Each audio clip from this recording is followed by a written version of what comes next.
The year is 2015. An expedition of American scientists departs for Bolivia to find a 300-year-old elder rumored to live in one of the caves. A local inhabitant, acting as their guide, shows them the cave. The Americans enter and find the old man sitting in a cage. The local young man opens it despite warnings that the elder is a vampire and that it's dangerous to approach him. However, sensing the approach of people, the elder breaks free from his confinement and attacks Dr. Fanning, biting him in the neck. Soldiers open fire while Dr. Jonas rushes to the injured man. Later, the man is taken to a hospital where Fanning regains consciousness and recovers very quickly. Moreover, he is convinced that they have found a cure for all the diseases in the world. Thus, the Noah Project is born. Time passes, and Agent Brad Wolgast begins to recruit subjects for the experiment, deciding to select them from those sentenced to death. Anthony Carter, convicted of murder, becomes one of them. Meanwhile, in the laboratory of the project, Dr. Nicole Sykes announces an outbreak of bird flu in China, which is very dangerous, spreads rapidly, and has no vaccine. Dr. Pett suggests going to level 4B, where Dr. Fanning is kept, whose body has gained immunity to all diseases. But the doctor himself has become a vampire. Dr. Pett's team develops a vaccine using Fanning's blood, conducting tests on the prisoners. Shona is one of the subjects. The girl was infected with many terrible diseases, but her body coped with everything because she is the youngest. But to confirm the theory, Pett needs to test the vaccine's effect on a child. He is sure that there will be no side effects on children, and their bodies will gain almost immortality. Nicole asks Agent Clark to find a child that no one will worry about. At the same time, Amy's mother dies from an overdose of illegal substances, and the girl is sent to foster care. Everything happens over the weekend, so no documents are drawn up for Amy, leaving this until Monday, which the agents of the Noah Project take advantage of. They come for the girl, but sensing something is wrong, she runs away. The agents have to grab the child in front of bystanders, raising questions. Brad apologizes to Amy, gradually gaining her trust. He tries to negotiate with Clark to cancel the operation, but he orders to deliver the child at any cost. For the first time, Brad begins to question the ethics of his work. At this time, Jonas goes down to Fanning and plays his favorite song, hoping to awaken his consciousness. Janitor Gray suddenly says he sees Fanning in his dreams, and he's not the only one. It's feeding time, and the prisoners eagerly drink the blood that's served to them. On the road, Amy notices a sign for an amusement park. Against orders, Brad stops and takes the child to relax. Amy sees a toy unicorn at a shooting range, and Brad shows her how to shoot. Amy wins the prize. During this time, Brad receives a call from his ex-wife. It's been 3 years since the death of their child. She wants to move on and asks him to consider coming back, but he's not ready. After the call, he attacks his partner and suggests a new route to Amy. This act causes a stir among the leadership of the Noah Project. Clark is ordered to find and neutralize Brad and bring Amy to the center. Meanwhile, in the laboratory, Carter is prepared for his first examination. A doctor enters, introducing himself as Fanning. Carter notices blood on his lips, and Fanning tells him that changes will soon occur. Carter jumps up in fear, only to realize that it was a dream. Brad stops at a cafe and hears a TV announcement about the search for a girl's kidnapper. He calls his wife, who suddenly addresses him by a different name, and starts giving him medical advice. He realizes that Noah agents are already at her house. Brad suggests Amy surrender. If they do so, Amy will be shown on TV, and the Noah Project will have to abandon their plan. The agent approaches a police car. They are taken to a station, but there, Brad hears the duty officer report to the sheriff about a call from the Ministry of Defense, and realizes their plan has failed. Amy retrieves a key to the handcuffs and frees Brad when Clark's team arrives at the station. The sheriff is first to die. Brad takes his weapon, shoots, and kills several soldiers. Suddenly, he finds himself face to face with Clark. The friends aim at each other, but neither can fire. Clark demands the girl be handed over, and Brad responds by shooting at a fire extinguisher. Using the confusion among Clark and his men to their advantage, the pair hijacks a police car and escapes, but Brad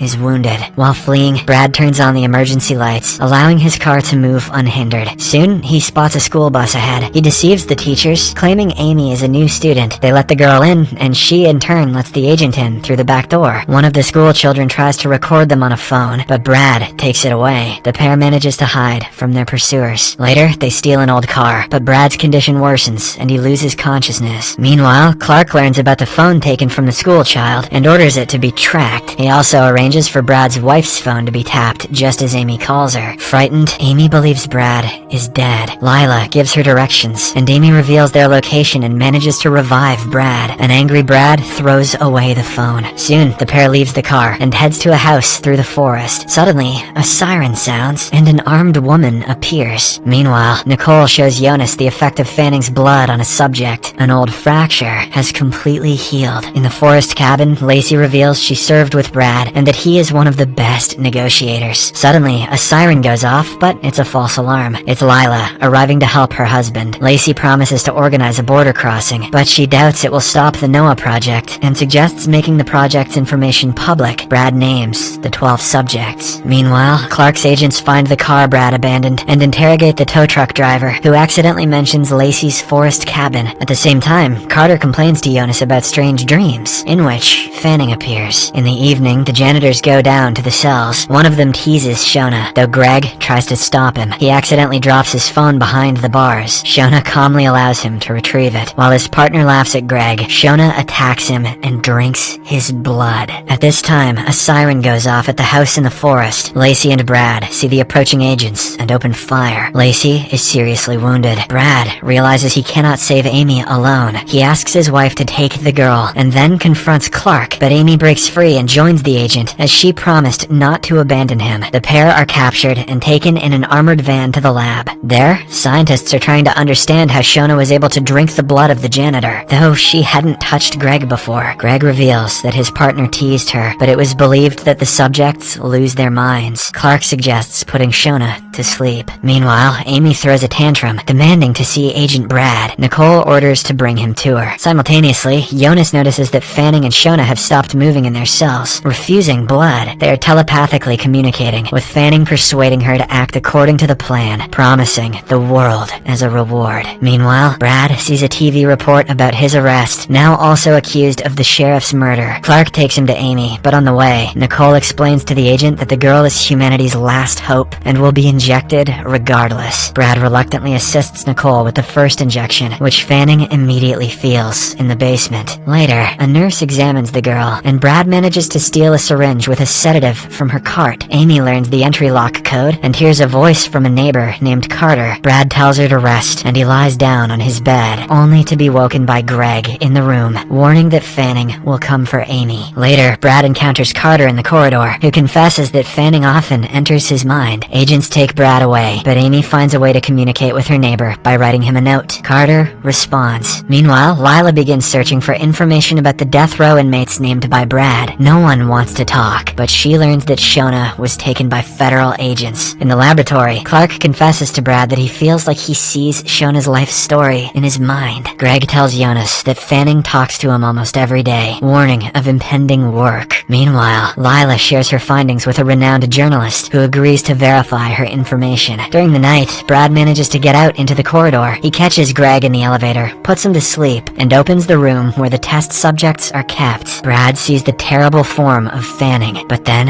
Jonas enters the room. Brad is horrified because he was the one who brought all these people here. They drink blood and burn in the sun, which means that they've been turned into vampires. But Jonas insists on calling them virulence. Virulence. Jonas should just stick with what works. He's convinced that Fanning intends to break free. Meanwhile, the time comes to execute Shona. Clark orders gas to be released into her room and sees in his mind that her stepfather had been stealing the money she earned for her education and had been forcing her into intimacy from an early age. When Shona discovered that her mother knew all along, she killed both of them. Feeling the full horror the girl experienced, Clark cancels the execution. The next morning, Carter wakes up with a sunburn, realizing his transformation has begun. Amy senses his condition and fears the same thing will happen to her. At this time, Jonas is tracking the brain activity of the virulence. It turns out that Fanning's brain is functioning much more powerfully than the others. Brad is granted permission for walks, as the girl needs to get out. Meanwhile, Shona enters Clark's mind, warning him that one of the soldiers is starting to go insane. Clark Clark is immediately informed about issues with a sergeant. He finds the sergeant at the cell of a serial killer, with the sergeant vividly describing all of his crimes. It appears a telepathic connection is formed between them, similar to the one between Clark and Shona. At this time, Brad and Amy are building a treehouse, using it to gather information about the layout of the complex. Clark deceives Nicole by telling her that the ministry canceled Shona's execution. Carter begins losing his teeth, which is the first sign of his transformation. Later, Amy asks a guard for binoculars, and the guard lets the child play with them, not suspecting that the girl is plotting an escape route. Meanwhile, the journalist releases an investigation into the disappearance of death row inmates. Nicole calls the ministry and learns about Clark's deception. Amy sees a sergeant with a rifle on the roof, firing at the guards. Carter is taken to the lab in an attempt to save him, while the sergeant demands a helicopter be provided to him. Clark sees Brad and Amy, and while his men provide cover, orders the pair to run. Amy astonishes the agents with her speed. The sergeant detonates the power station, cutting off power to the laboratory. Brad offers to conduct negotiations. Carter's condition worsens, and he once again sees Fanning. Brad goes up to the roof to talk with the sergeant. The sergeant admits that he has secured himself by sending a sample of Fanning's blood to someone who will create a scandal. Meanwhile, Lila and Lacey learn of the journalist's death and realize they won't be able to prove anything. Telepathically, Shona reaches out to Amy, encouraging her not to fear Fanning and showing her true face. Amy declares that she will not become like that. At this time, Brad admits to the sergeant that he has seen the virulence and knows who they are. Fanning enters his mind as well, indicating that time is running out. The sergeant starts talking about Clark's connection with Shona, but Clark appears and kills him. Carter regains consciousness and confirms that Fanning is controlling them. At this moment, he relives the death of his lover, for which he was wrongfully accused. Fanning offers him to become part of his family and rise to the top of the food chain. Then he lunges at a nurse and bites her. Jonas is pulled out, but his face is covered in blood, and it's unknown whose it is. The next day, the Deputy Minister of Defense, Gilder, arrives at the research center. Brad discovers that the cooks don't lock the back door of the dining room and plans to use this for their escape. At this time, Gilder orders the girl to be brought to him. Later, Nicole reports to Gilder about the telepathic connection between the subjects and demands that they be destroyed and the experiments ended. However, the Minister of Defense declares that the virulence are now needed as weapons. Unexpectedly, Dr. Pett shares his new ideas, and Gilder hands over the leadership of the project to him. At this time, Brad discovers that Amy can read his thoughts, but then Clark takes the girl away. Later, Greg locks Jonas in a separate cell and advises him not to look at Fanning. Meanwhile, Gilder has a conversation with Amy, during which Nicole arrives. Unexpectedly, the girl declares him bad. He becomes wary, wondering if Amy can read minds, but Nicole takes the child away and later removes her chip from the system, offering help with an escape. Suddenly, Brad finds himself in a telepathic simulation created by Cooper for himself. Cooper warns that Gilder has decided to turn Amy into a weapon against the virulence. Now, Amy will be the savior, and his task is to prepare her for this. Nicole hides Brad and Amy in a refrigerator while she acquires a key for them. Simultaneously, Dr. Pett starts an experiment on the serial killer Winston. Believing he has established a connection, he finds himself in Winston's telepathic simulation. Winston demonstrates his abilities, seemingly obeying the scientist. Pett decides to demonstrate this to Gilder, but Winston refuses to establish a connection. Meanwhile, Clark discovers Brad and Amy's disappearance, but Shona appears and reveals that they are hidden in the blood refrigerator. Just at that moment, a guard finds them, but Brad neutralizes them and the pair escapes. A frustrated Pett goes to Winston, who responds immediately, not waiting for the telepathic connection to be established, and proving that he is in control. The killer frees himself. Suddenly, the doctor sees his body under Winston's mental command, turning off the lights and opening the cell door. The next moment, the vampire catches up with Pett, drinks his blood, and enters the main corridor, where Brad and Amy happen to be. The monster lunges at the agent, and just as he is about to bite him, Amy screams so powerfully that she throws the vampire several meters away from the agent.